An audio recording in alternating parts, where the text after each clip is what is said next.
Okay.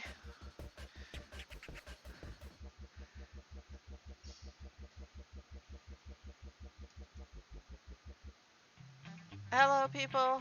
No, I still don't have sound, do I?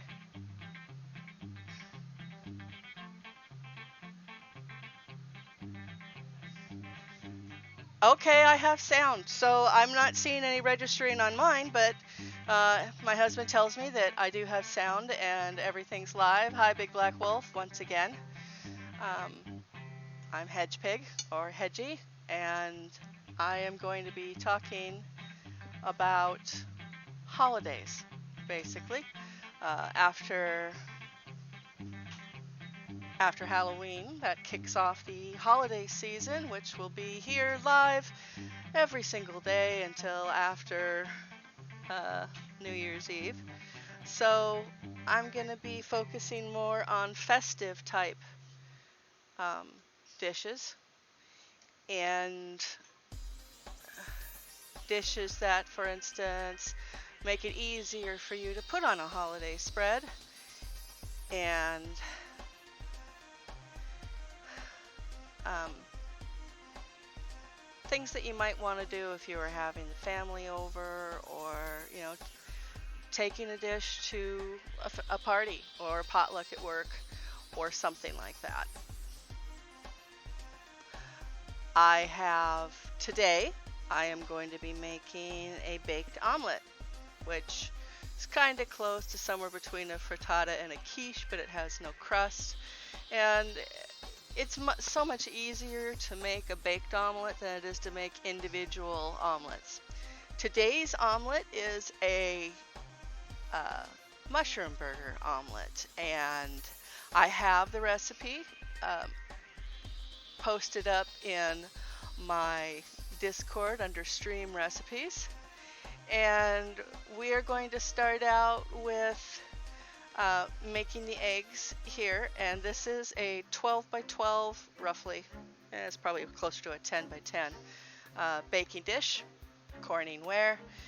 It's good ovenware, goes from oven to freezer, can be microwaved, lovely stuff. Doesn't break if you drop it without trying really hard.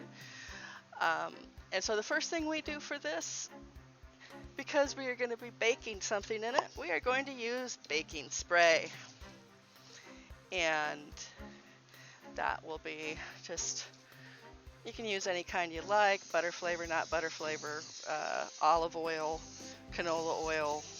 The point is, it's an oil in here that makes it so your eggs aren't going to stick and meld to the Corningware. So once you have that done, you can then take it and set it aside, which I have now done. And as I said, this is a cheeseburger. This is very strange. Okay, this is a cheeseburger, uh, mushroom cheeseburger omelet, and it's going to have about a pound and a half of hamburger in it. It is going to, and if you have leftover hamburger that you've made for spaghetti or for tacos or something like that and you haven't seasoned it yet, you can use that. I'm cooking it fresh here, as I do most things, and I will get that going in a moment. The ingredients for this will be hamburger, mushrooms obviously because it is a mushroom cheeseburger omelet. It will have 12 eggs. That is allowing for 4 people to have a triple egg omelet. And it will get me to, it's easy enough to have this recipe if you're only making for 2. You can make it much bigger, of course, if you have to. So we have 12 eggs. We have about 2 tablespoons of milk that go into those eggs. We have about a pound and a half of hamburger. We have about 8 ounces of mushrooms. You can be more profound with that if you'd like. I tend to really love mushrooms, so I tend to put somewhere around, instead of 18, I'll go for a pound of mushrooms. Uh, I will go to a little bit of parsley in that because it's pretty and it adds a little bit of flavor too. Salt and pepper. And about a pound of cheese normally, and if you're doing a mushroom burger, you can do any kind of cheese you like as long as it's shredded. You can do shredded Swiss, which is my preference. You can do cheddar. We've got Colby Jack here today because that's just what we happen to have in the house. And we have, that is it for the start. And then after that, you can just put in whatever kind of condiments that you prefer on your burger. You can either have it plain or you can add in, I've got shredded lettuce, onions, tomatoes, pickles, and I'm adding in Thousand Island dressing and ketchup because that's what my family, except for Andrew, prefers. So we are going to start out with making the eggs to get them in there. Now this takes 12 eggs, and that allows 3 eggs per person, which is a general meal size omelet. And we're going to crack those here and put them in.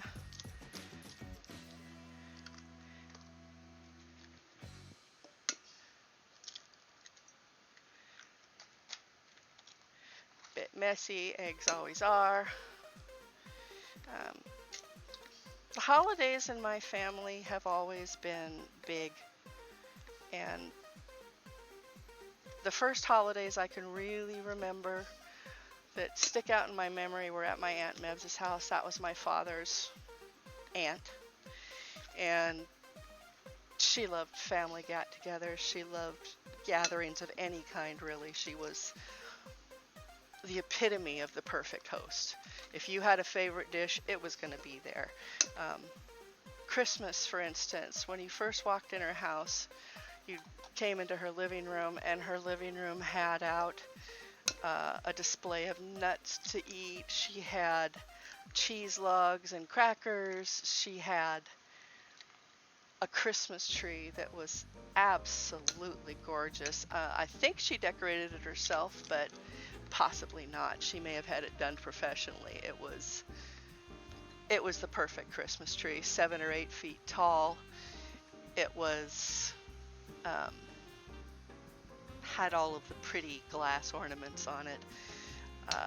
That was where the adults gathered. She also didn't forget about the fact her gatherings were about 20 people big. And I have a pre-broken egg, so I'll just skip that one. And because she had 20 people there, and they were all ages, from her and her husband at the upper levels all the way down to toddlers running around. And she had a special Christmas tree just for the kid, and ornament kits that were different shaped styrofoam eggs or circles or whatever the shape was. And you had ribbons and velvet and all kinds of little sparkly things that it would keep us out of her hair, honestly, but it was still a lovely thing to do. And we'd make our own ornaments, and they would get hung on the kids' Christmas tree that was in the family room. And after that, there was coloring books and so on. When it came time for dinner, it was a huge affair. There were candles on the table. There was a giant turkey every time, just golden brown and beautiful, and big bowls of stuffing and mashed potatoes, a whole tureen of gravy. She always had creamed onions and peas as one of the side dishes, because that was one of my grandfather's favorites. And there was what I always thought of as a rather repulsive dish of mashed parsnips and rutabagas. And she had giblets for the gravy, and she always made like 5 or 6 different kinds of pie. So everything that was on the table, from the pies to the side dishes to the rolls, were all made by her, and she slaved for days to do this.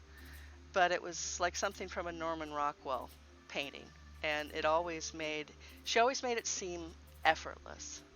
And part of that was the fact that she did some of this stuff from days in advance and freeze some of it and brought it out to thaw in the right time, and it was just something that she did that really made a beautiful home for everybody's memories of the holidays. So I've got a dozen eggs in here now, and add about 2 tablespoons of milk to that. It lightens up the flavor, makes the eggs a little milder. And I am looking around to see if I can find out if this is plugged in. I don't know. Let's find out. Yes, it is. All right, so you can use a whisk for this. We like our power tools. This is a stick blender, and it combines. Sorry if that's too loud.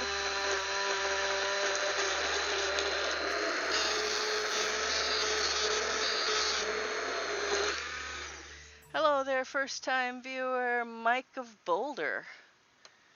Sorry about the loudness of the power tools, but it does make it so that they are completely blended in.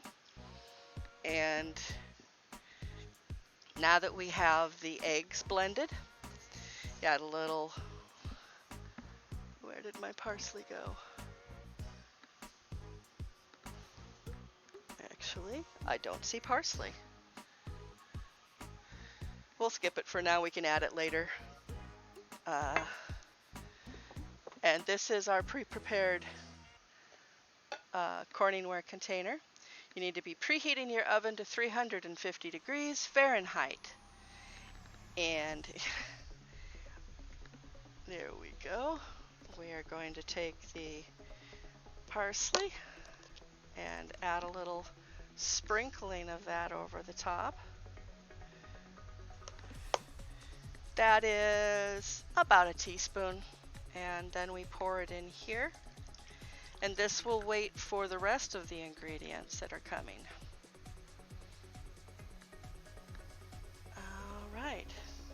Now, while we have got that waiting,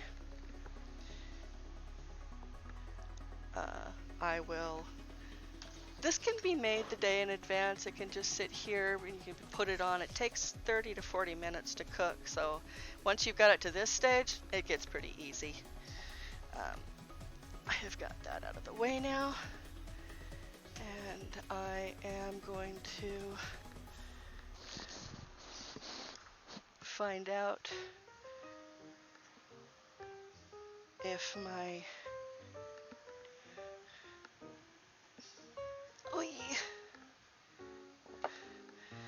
electric skillet is plugged in. Yes, it is. Oh, we are on it today. So this is about a pound and a half of hamburger meat. And this is ground chuck because I like the flavor that comes in with chuck. And this is going to be in decent sized pieces, but not really huge. It's going into an omelet after all. And I'm cooking it at about 300 degrees. You're supposed to cook it basically until it's not showing any pink anymore. And wow, I've lost the ring lights on my camera. Does the screen look dark to anybody? Do I need to try to turn the screen lights back on?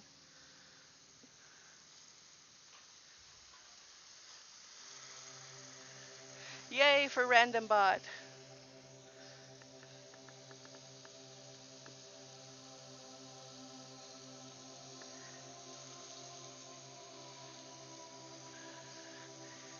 Okay, let's do the next best thing. Turn on that light if you would.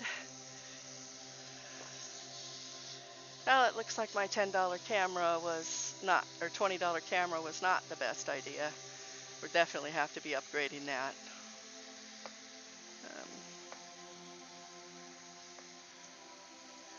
Now, everybody that wanted to in our family could bring in a dish, and although with the bounty that my aunt put out, it really wasn't necessary, but people would bring a special dish from time to time. um, a beverage, alcohol flowed freely. And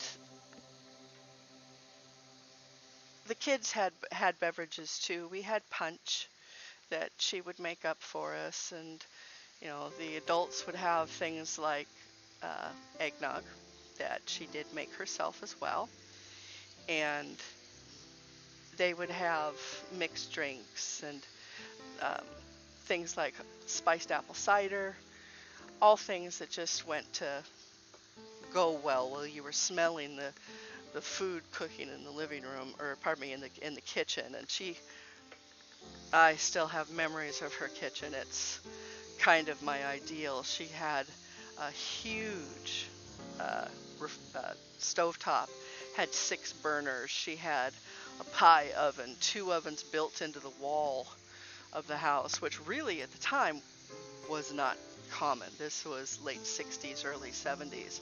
But she had a chef's kitchen, and it was I think it tainted my dreams because I've always wanted one and never been able to have one, and I'm hoping someday to get one. And then you can all see me cook in an actual kitchen instead of just being a disembodied voice while you're watching me cook hamburger. Now, upcoming for the holidays, today I am going to be making homemade eggnog, and there's 2 different ways you can do that. You can do it the raw egg method, which I'm not going to say absolutely do it, because you do run a risk of food poisoning with it from the shells. Um, so instead, I'm going to be doing a cooked eggnog, which is safe and tastes the same. It's just the egg yolks and milk have been brought to 160 degrees Fahrenheit, and at that point they have killed off any bacteria, and the eggs start thickening from that rather than from whipping egg whites and putting them in raw as well. And that's not unusual, by the way. There's quite a few drinks that are served in bars that they finish with frothed egg whites, and those are raw. Just to let you know, there's no way to get a frothy egg yolk or egg white that is cooked. When they're cooked, they're solid. So, does anybody have any questions so far? Hey, MPH, how are you doing today?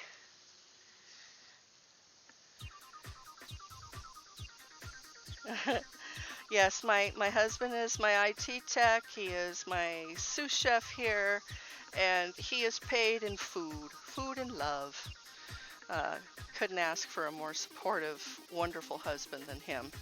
Quite frankly, he's the one that does all the prep. I just tell him what to do, and he just does it. And, so when I announced I was going to start streaming, I don't think he knew that it was going to be this labor intensive for him, but he's a very smart man, so he probably did. Okay, continuing to cook these. Now, I did say this was a cheeseburger. My mother is allergic to dairy, so I cannot actually add cheese to hers, so the cheese will be added on at the end to melt on top rather than cooked in, and that is about a cup of cheese that this requires for this recipe. And like I said, up to you, your own choice. Could be Swiss to go with the mushrooms. You could add bacon to it. You could do cheddar cheese. You could do Colby Jack like we are today. Whatever your favorite cheese is, pepper jack would be tasty too. And that's added in, and then it's tossed into the oven at 350 degrees for 30 to 40 minutes. And that is until you can poke a knife into the middle of the eggs, and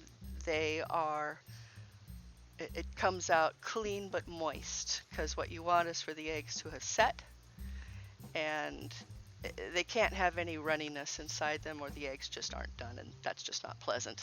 So As my husband mentioned, you can find the recipes for what I am doing today and what I have done in the past in my Discord in stream recipes. And we're going to have a new section for stream requests. I've had some people, for instance, the eggnog was a request from a viewer called Vicious Tiny, and who apparently has a bit of an eggnog addiction, shall we say. And they're having a shortage in their area, and she's getting the shakes. So I told her that I would show her how to make eggnog from scratch. The most difficult part being the tempering of the eggs.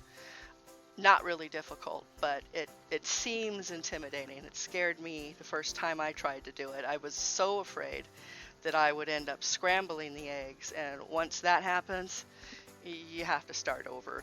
There's no coming back from scrambled eggs unless what you're trying to make is scrambled eggs. So this is almost done. Need to get the pink out of it. Always best, especially in something like hamburger, where you've got multiple meats going through a grinder. Always best to cook that to 160 degrees, which gets the pink out of it. You can cook it to whatever your taste is, but a safe level where you run no risk of E. coli is 160 degrees.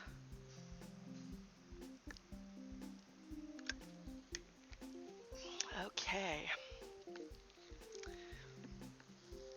so we've almost got this done.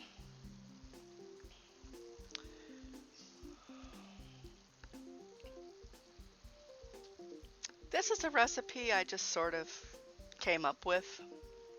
I wanted to see, I've always loved omelets. Omelets are a Saturday thing between my husband and I. When I was working, we would go out on Saturdays to a restaurant in the Tri-Cities here in Washington, and I worked my way through their profound omelet menu, and they had everything from seafood omelets to, well, taco and enchilada omelets. And I decided that, I thought what would be good, since I liked taco omelets, maybe it would be good to have a cheeseburger omelet. And I like ketchup on eggs anyway, which disgusts my husband, but I'm American, he's not, whatever. He would order his usual breakfast, and I would order these different kinds of omelets at the drop of a hat and try them out. Now I'm bringing the pan back over here, although it will be off screen while I do this, and I am putting the hamburger right on top of the eggs, which are of course still runny. They haven't been cooked yet.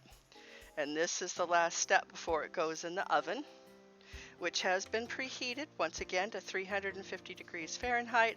I realize that some of my watchers are in different areas of the world where they use Celsius. I'm going to just have to trust that they can come up with what that is.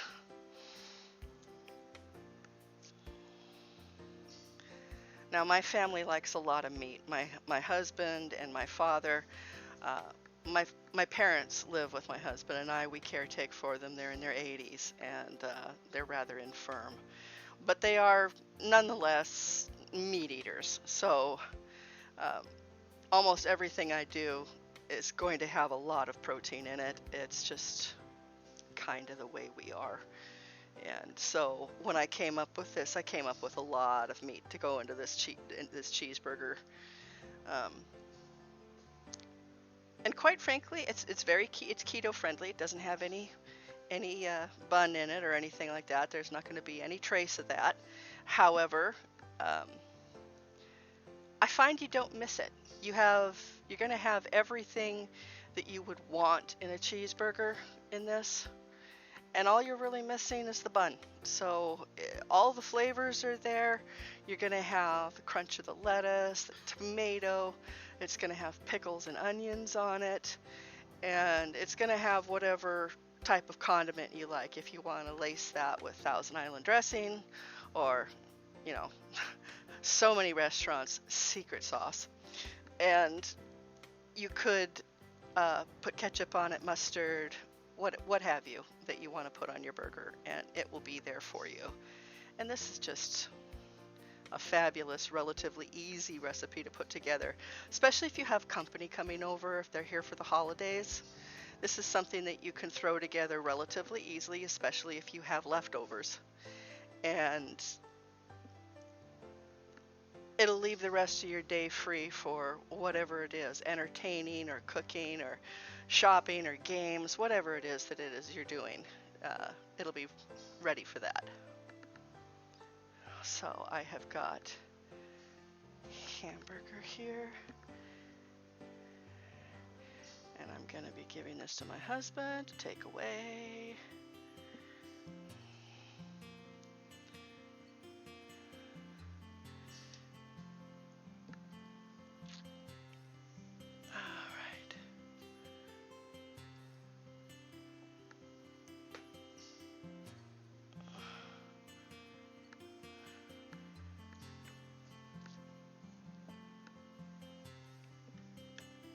Okay, and now you can see what I have been doing.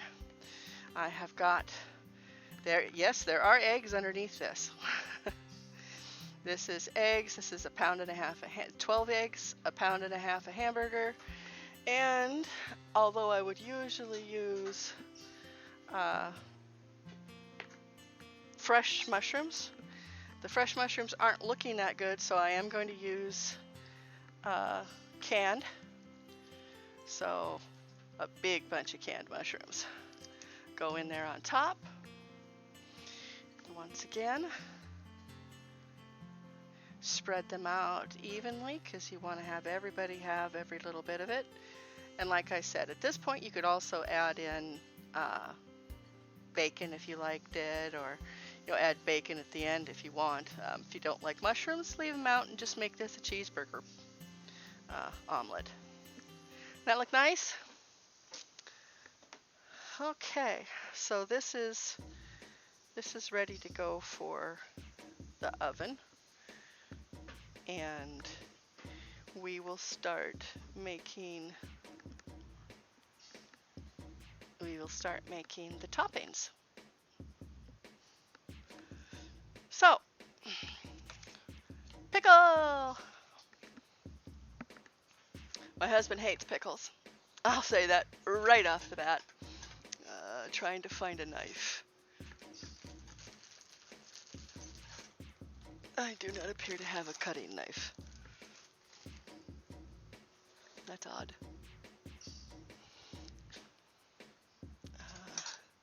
I'm going to be cutting up onions, I'll be cutting up tomatoes, and this pickle for when you're actually dressing your omelet when you get it out of the oven. The omelet is now in. It will be cooking for 30 to 40 minutes depending on the doneness when Andrew tests the omelet.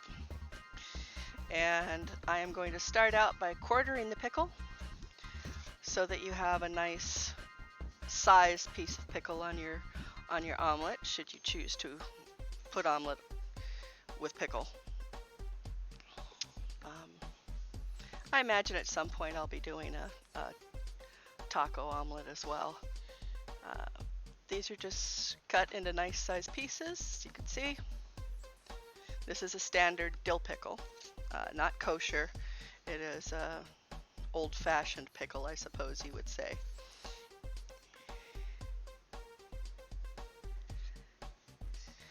Does anybody have any questions so far? The recipe, as I said, is in my stream recipes section on my Discord, and it will be posted there, well, until I run out of space, which I don't think happens. So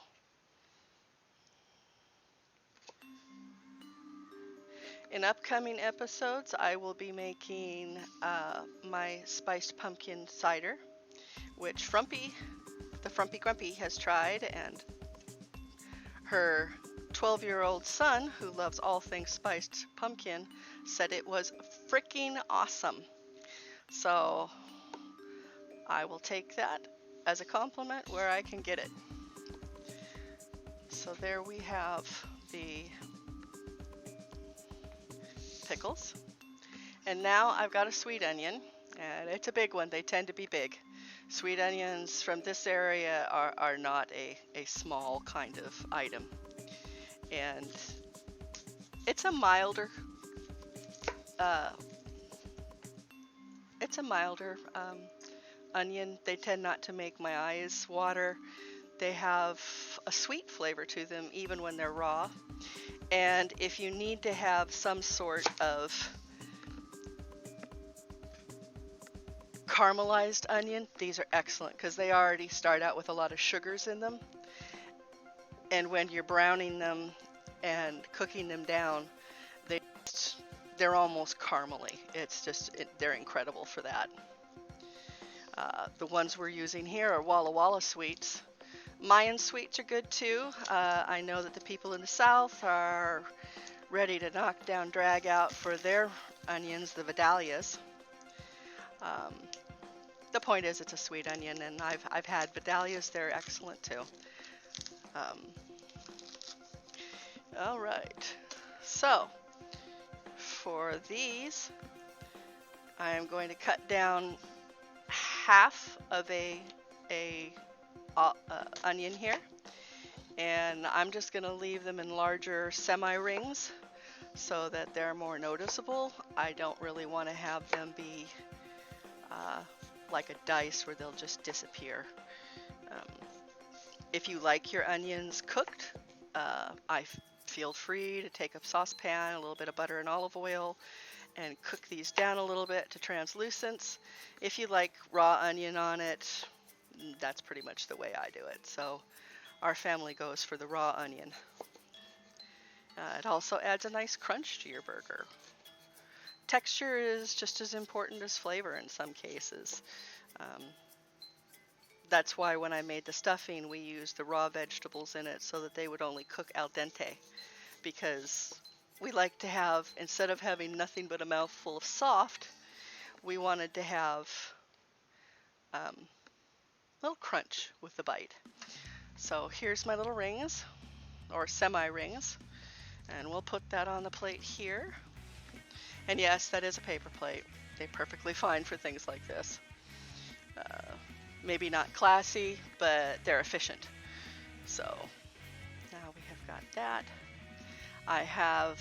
Normally I would take about a half a head of lettuce, and I would shred it myself or cut it into a shred. In this case, I cheated and we bought it so that it was already pre-shredded. Nothing wrong with that. If it saves you a little extra work, especially around the holidays, go for it. So I am using plum tomatoes for this. You can use whichever you like, but plum tomatoes, I find they have a really nice texture. Oh, hey, thank you, Cuckoo, for the tip. That's awesome. That's so generous of you. Thank you so much. And this is a plum tomato, if you've never seen one before. It's a Roma tomato. These are tomatoes that tend to get cooked with. And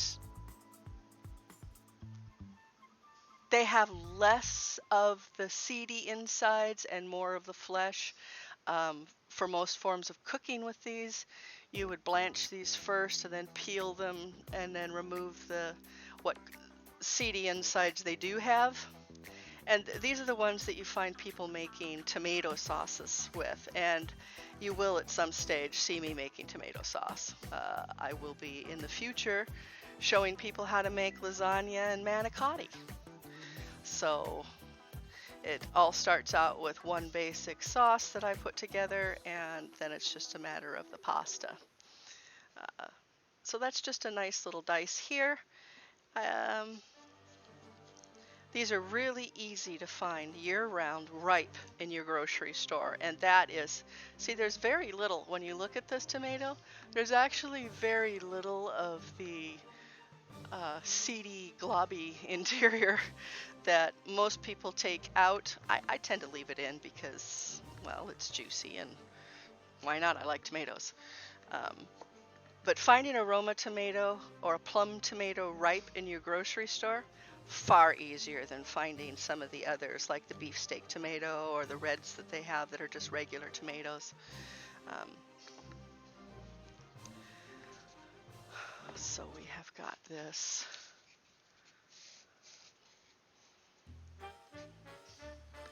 basically ready now for our omelet to be done. So we are going to switch tracks and we are going to need something to wipe my thing down with.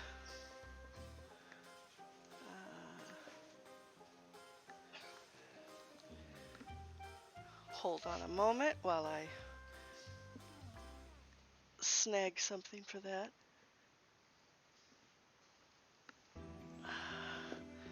I'm going to wipe this down. I won't be using it for any kind of cooking thing, otherwise I would have flipped it. It's just being used now as a base for my fiberware cooktop, which can get quite warm. Oh, no, it's pinned on something.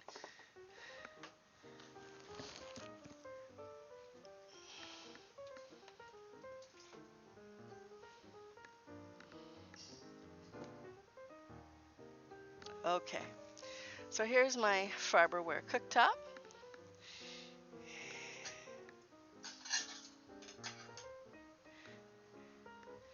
And my favorite saucepan.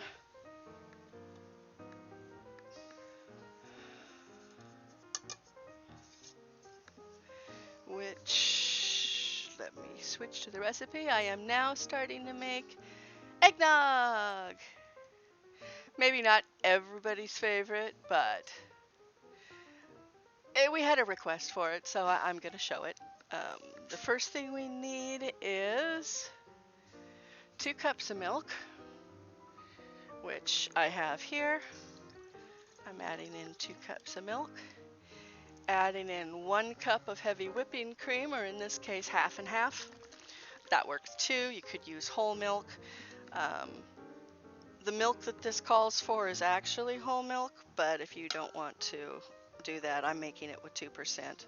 There's a lot of different things that I'm squeezing out here. So I've got a cup of half and half. And this isn't going to make a whole lot. It's just going to be a couple servings. Again, this will go up very easily. We need a little bit of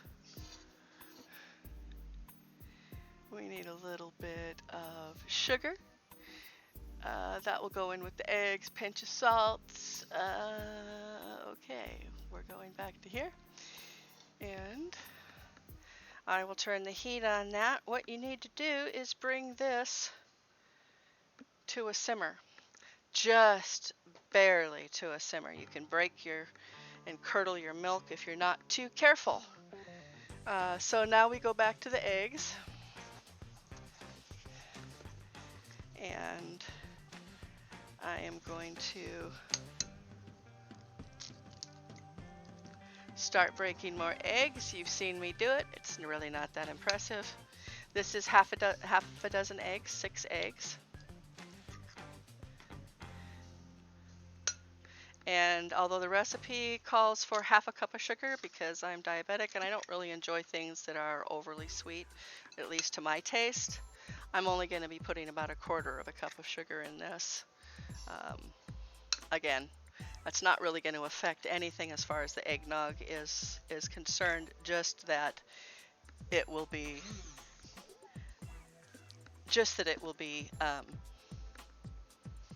less sweet for my taste. Okay, and then going back to stream recipes, eggs and sugar. All right, add a slight touch of that is about 1/4 teaspoon of nutmeg.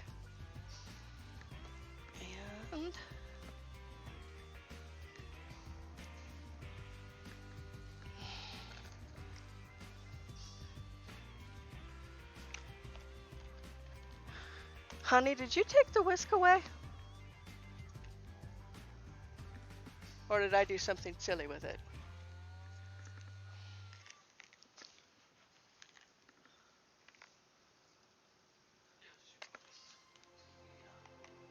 Oh. No, I meant the actual green whisk.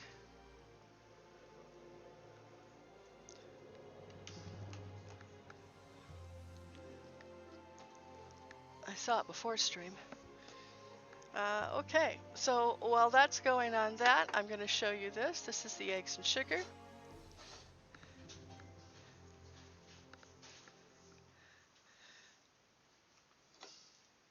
I am going to give this a bit of a stir with there.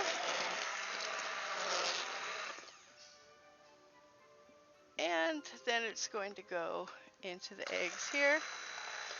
And we are going to whisk the eggs until they are completely blended. And although the recipe originally would call for egg yolks, I just put the whole egg in. That seems to be just fine. And a lot of eggnog recipes will have you take a little sugar, add that to the egg whites, and then cook that in with the eggs once they've got it done. So what we have here basically is a nicely blended egg mixture. I really heartily encourage you to use something like a stick blender to get the egg whites and the egg yolks well combined. Right now the milk doesn't look that appealing with the brown stuff on top. Give it time. When it's done cooking, it will be lovely. So let us give this a whisk as well. Now, eggnog has an interesting history. It's been around for centuries.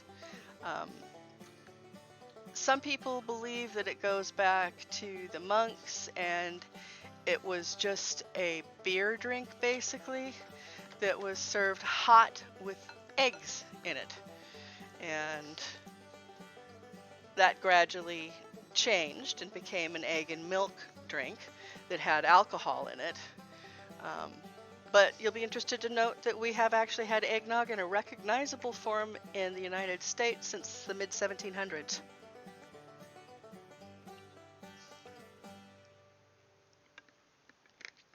So, the next thing we need to do is temper the eggs. Now, what tempering does is it makes sure you don't shock the eggs with heat so that they scramble, basically. And tempering is a process where you take a hot liquid and pour it into something cold with eggs in it, basically, in this case for tempering. And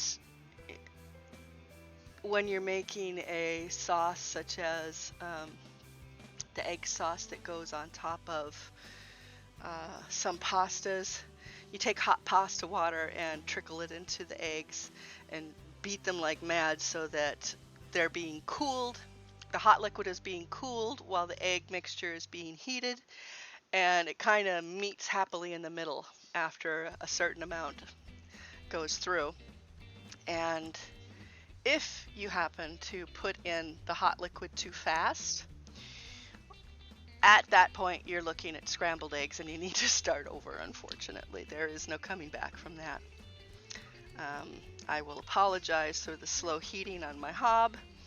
It gives wonderful heat off, but it takes a while to penetrate my pans. My pans have very thick bottoms, which is a great thing in a stainless steel pan, but it means it takes a little longer for things to heat up.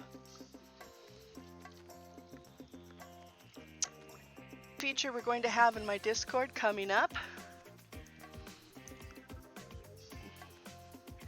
I am going to take a wild stab at this. Manawatu Express, welcome in. I'm glad to see you here today. A new feature we're going to have on my Discord is going to be a stream request. So if you have something that you would like to see me cook, and I can cook it, you have a pretty good chance of seeing it come up here. Just tell me what it is you're looking for. I had a request for the eggnog, which I am doing. I've got a request from another viewer so far to make my chicken mushroom chowder on stream, and I will probably be doing that after the holidays or possibly sometime in December when I get into some more easy cooking things. And cooking things from scratch really is not that difficult. It's just a little bit more time consuming than opening a can. So, and quite frankly, the flavor is incomparable. Now, a simmer is where the liquid starts to bubble just around the edges. That's a simmer. A boil is where it starts coming up in the middle, and we do not want to take the milk to that extreme. So, does anybody else have some holiday memories from their past that they would like to see born again, shall we say, for the upcoming holidays? I will be making appetizers, I will be making side dishes, and I will be making things with leftovers such as you would typically have after Thanksgiving or Christmas.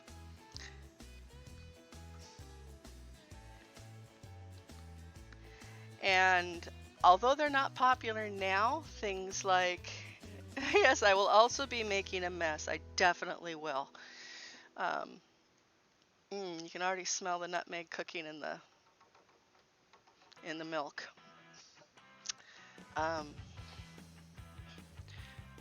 Cheese balls are something that used to be on everybody's buffet table when they had company come over. Cheese logs are a mixture of cream cheese and other ingredients, both savory and sweet. And the ones you can buy in the stores, really not good. The ones you make from scratch are so much better. I am going to be making a shrimp cocktail one at some point. I have another that is ham and Swiss cheese. I've got one that is blueberries and goat cheese and basil. That one is both beautiful looking and lovely in taste. And you serve these on a board with, crackers and other kinds of, vegetables, toast, chips, whichever that would go with it. We're getting close to a simmer here on the milk. Milk will get foamy, especially if you have stirred it. So sometimes it's a little hard to see, but I'm starting to see little bubbles come up, which means it is very close to the time when the milk needs to stop cooking and the eggs need to start tempering. It smells so good. I wish you guys could smell this.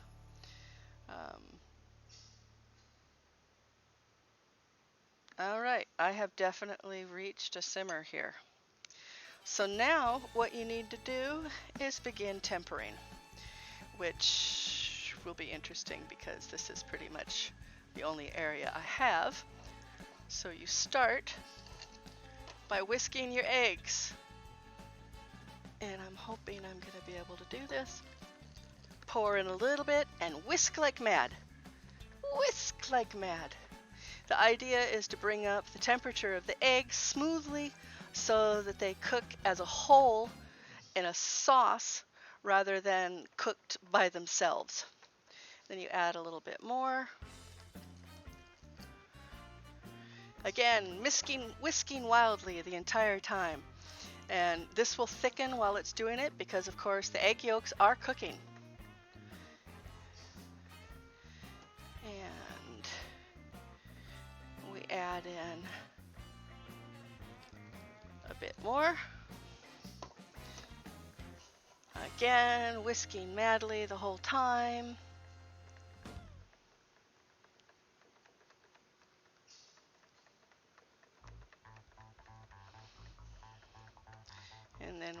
add in another bit of it. Again, still whisking. It's really not as difficult as it sounds, is it? So you can either temper the whole mess into it, or you can stop when you're about halfway, because at this point you're not going to scramble the eggs. You're just not. It's done. So now I take the tempered eggs and I switch hands and I start whisking this, and I pour the one into the other. And now we have eggnog that needs to come up to heat. And the temperature you're looking for is 160 degrees. You don't want this to break in a boil. And once this starts, once it finishes thickening, you can drink it hot.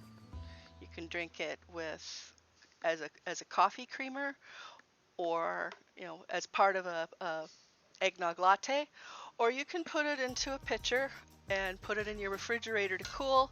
And once it's cooled, you can bring it out. It'll last about 2 weeks in the refrigerator. Pardon me, a week in the refrigerator safely.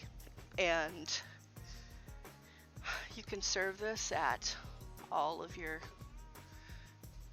get-togethers, your morning coffee, whatever it is you want eggnog to be.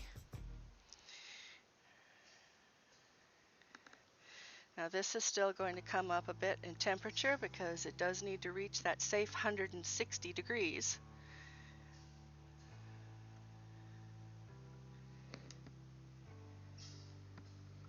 I like to drink my eggnog warm. I also like to drink my eggnog with rum, but I will drink it plain. I will drink it without alcohol too, because let's face it, eggnog is just yum. It is warm and comforting. It is a lovely, tasty drink, and one that, as you see, is not hard to come up with. This is basically eggnog that is just needing to come up just a little bit more in temperature. And it looks like we've actually reached the simmer, so I will turn it down.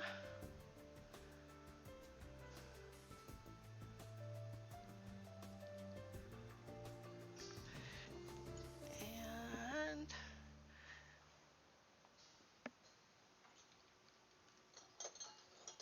I am going to test it on the back of a spoon, dunk it into here, and as you can see, it is creamy and thickening, and it's done basically. We need to, I'm going to taste this. It's a lovely eggy flavor. It's sweet and creamy, and at this point you finish it with vanilla. And I believe it's about a half teaspoon of vanilla for this much. I love vanilla, so I'm going to put in a whole teaspoon. And that's the eggnog finished. I do not know how much time we have left on the sandwiches. Pardon me, I'm losing track of what I'm doing. I am going to say I do not know how much time there is left on the omelet. Let's see. 4 minutes or so until 30 minutes. All right. I am going to give my eggnog another little whisk because it's manly and powerful.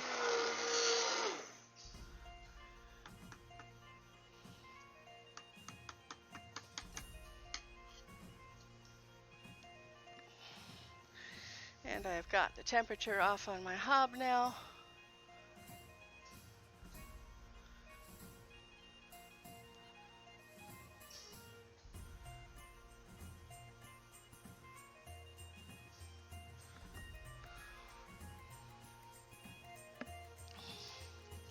Now, as the eggnog cools, it's going to continue to thicken. So if it comes to be too thick for what you want, just add some additional half and half and put it in a blender or use a stick blender on it, and that will thin it out.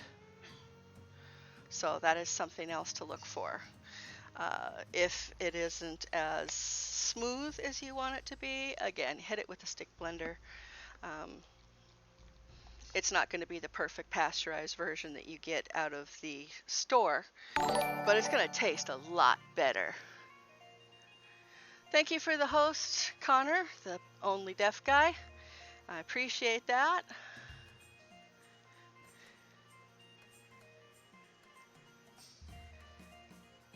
Yeah, if in doubt, hit it with the stick blender. That is always good. So I now have a lovely, lovely vat of eggnog, which I will, in the end, pour into some sort of cup to show you all. And I am going to do something stupid and reach across a hot hob. Please don't do this, anybody else. That way just lays burning. But I did it and didn't get burned, so that's always a good thing. Let's see. Ouch! That is very hot. Don't ever try to grab a hob when it's hot. Now I will push this back out of the way just to get it out of the way here.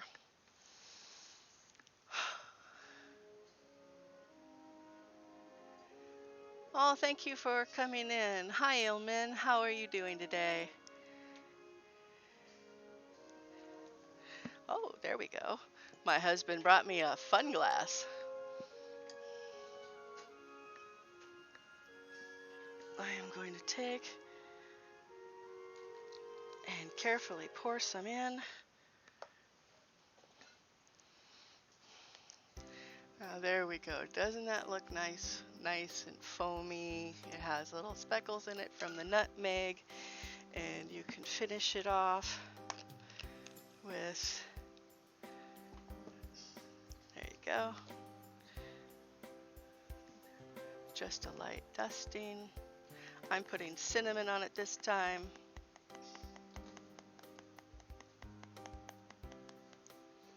You got it, sweetheart?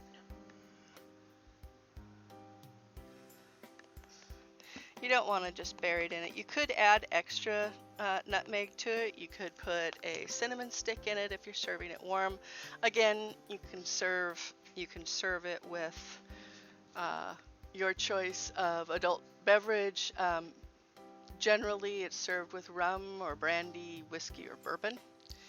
And I don't know whether my husband likes eggnog or not, but I certainly do, so I'm going to taste this.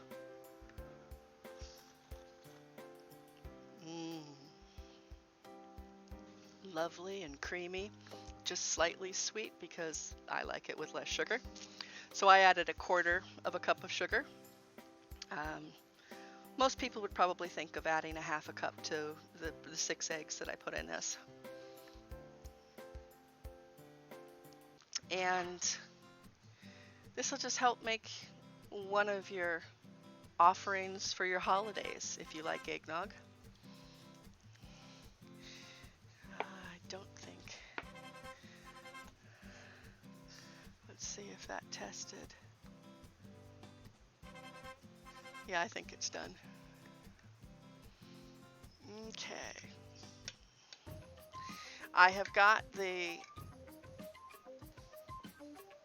mushroom hamburger omelet out of the oven now. And we need to let it rest for a few minutes. And then we will be making up the mushroom cheeseburger omelet for you all to see. I am going to have more of my eggnog because darn it's good.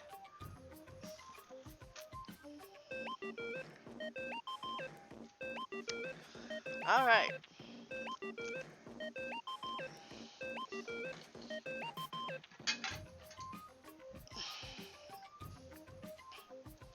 This is a new set of dishes for you all to enjoy the sight of.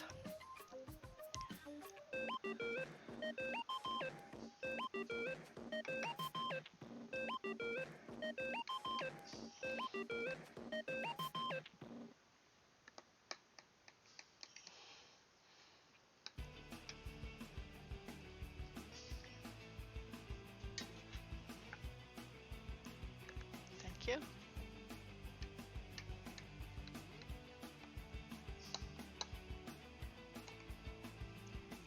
All right.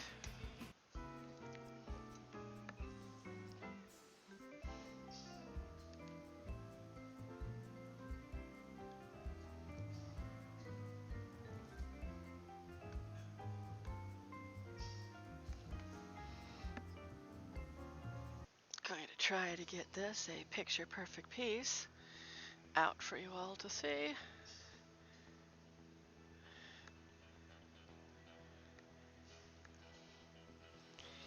And there is the mushroom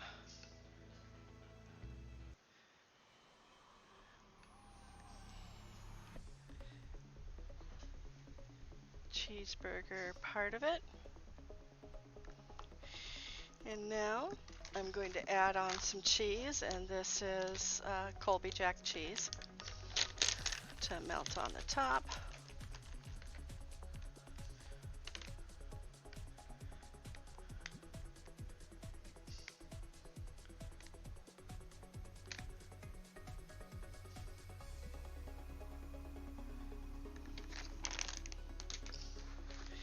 And then on top of that, we are going to put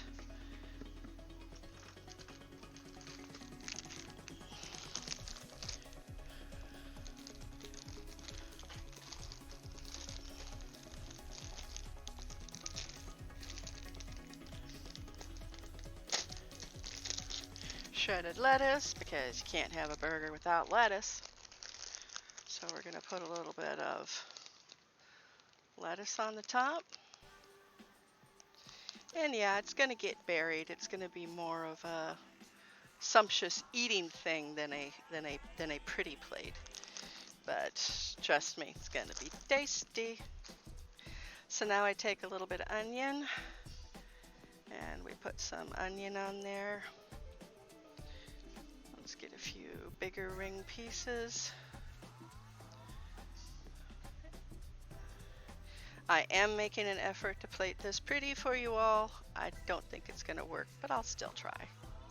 And then we've got a couple pieces of tomato on there.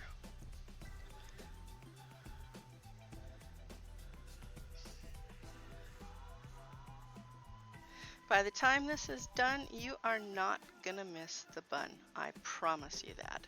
This is going to have every taste you could possibly want in here, including some pickles. Just put a few pickles here and there.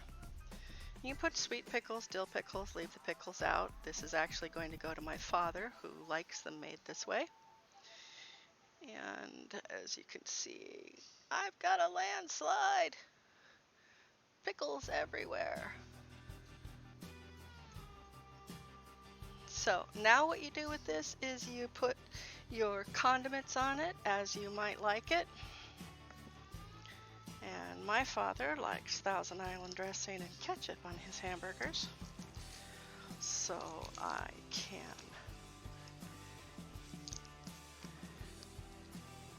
oh, it does not come with, that'll be interesting. Okay, I thought it had a spout, but it doesn't. So you just lace the top of this with a little Thousand Island dressing.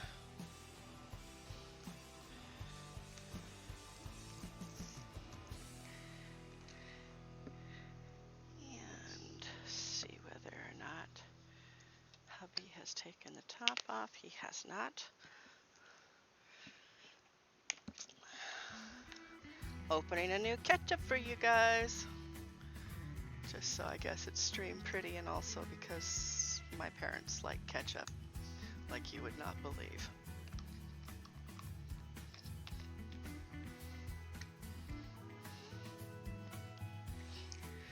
And now we have the ketchup here. Just a light sprinkling of ketchup, always can add later.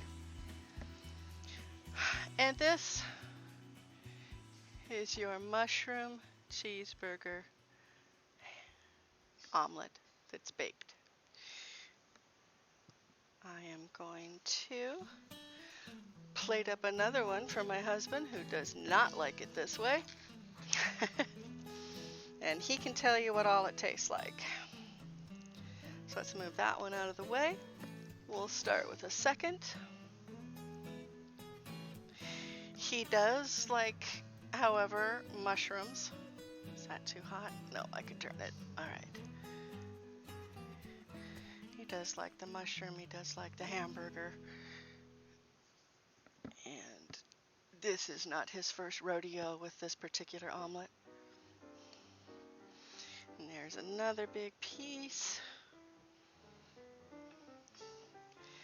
And now I will start with the cheese because that is something that he really likes.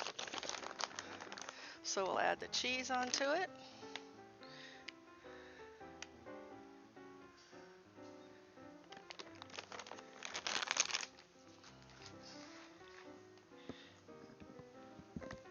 Oh, where's my lettuce? Gonna put some lettuce on this one.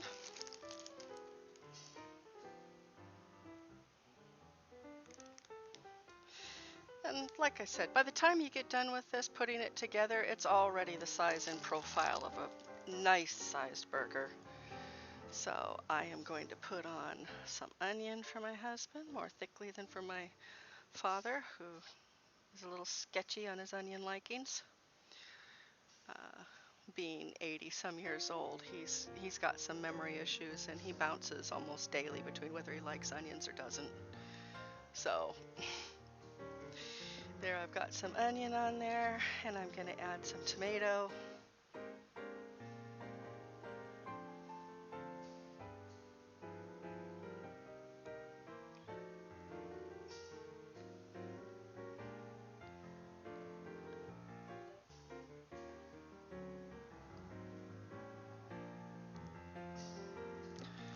Add a little bit of Thousand Island to this because he does like Big Macs.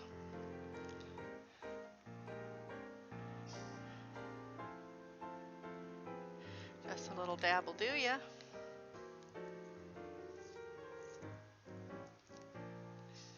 Oh, definitely rum in the eggnog, MPH. Absolutely rum in the eggnog. Like I said, this can be made to the baking point and just refrigerated overnight. You're probably going to have to add a little extra baking time on that, or bring it out and let it come more to a room temperature before you put it in that 350-degree oven. You might have to cook up to 45 minutes if it's cold. So here is a second cheeseburger omelet with mushrooms. And here is the eggnog. Feel free to spike and have a great brunch off of this. Does anybody have any questions on it?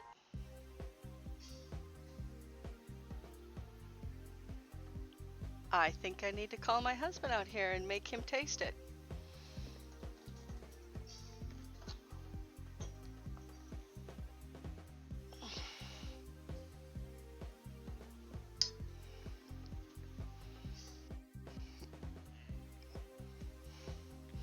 And he is now standing here.